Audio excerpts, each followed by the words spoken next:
रामकृष्ण हरी, जय जय रामकृष्ण हरी. भाविक हो, सज्जन हो, आपल्या जीवनामध्ये माणसं भरपूर चांगले भेटतात आणि काही लोक वाईटही मिळतात. हो, वाईट लोक या जगामध्ये नाहीत का? आहेत. आणि कारण या वाईट लोकांचं आपण जर त्यांच्या आतल्या अवगुणाचा जर आम्ही अभ्यास केलो तर हे लोक आपल्याला पाहायला मिळतात आणि ते त्यांच्याकडे किती अवगुण आहेत. तसं पाहायला गेलं तर दुर्जनाच्या सगळ्या अंगामध्ये विटाळ आहे, अवगुण भरलेला आहे. कारण तुकोबाराही सांगतात की दुर्जनाच्या अंगामध्ये चहूकडे या ठिकाणी विष भरलेला आहे, विटाळ आहे त्याच्या अंगामध्ये.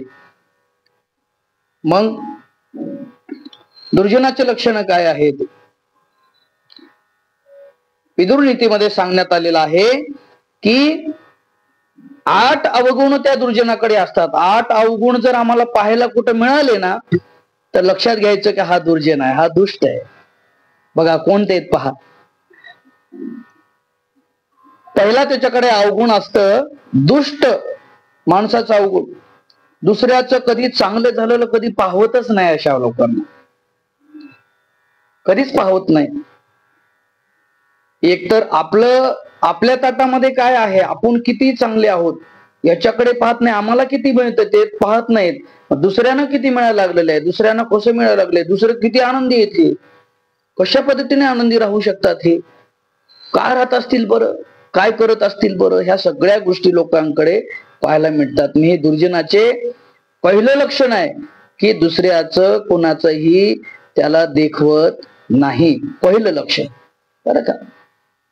दुसरं लक्षण आहे त्याच्याकडे सरळपणा अंतःकरणामध्ये नसतो. अंतःकरणामध्ये सरळपणा कधीच राहत नाही. हो, आतल्या गाठीचा, थोडक्यामध्ये आतल्या गाठीचा असतात. आणि तिसरा क्रमांक आहे तो निर्मळता, म्हणजे अंतःकरण निर्मळ कधी राहत नाही. आणि चौथा प्रकार असणारा त्याच्या जीवनामध्ये कधी संतोष नसतो. सतत भन भन भन भन भन भन करणारा असणारा त्याच्या जीवनामध्ये कधी संतोषपणा नसतो बरं का. आणि गोड भाषणही करत नाही, गोडही बोलत नाही. हो, सतत सतत सतत सतत दुसऱ्याला टोचून बोलणं, दुसऱ्याला त्रास देणं, दुसऱ्यांना वाणीनं चांगलं बोलू नये, अशी यांची लोकांची वृत्ती असते बरं का. आणि त्याच्यानंतर पाहायला गेलं तर इंद्रियावर कधी ताबा मिळत नाही महाराज. इंद्रियावर ताबा राहत नाही. पाहुणे ते पाहतात, खाऊने ते खातात, है ना. म्हणजे ही इंद्रिय आहेत, हे 10 इंद्रिय जे आहेत ना, 11वं मन आहे, कधी यांचं ताब्यावर राहत नाही. आणि त्याच्यानंतर पाहायला गेलं तर सत्य बोलत नाहीत बरं का. सत्य भाषण त्यांच्या जीवनामध्ये कधीच नसतं, सत्यही बोलत नाहीत. आणि पाहायला गेलं पुढचा 8वा प्रकार असणारा शांती जे आहे, दुष्ट माणसाकडे कधीही शांती नसते. आणि ज्या माणसाकडे शांती नाही त्याला दुष्ट समजावं.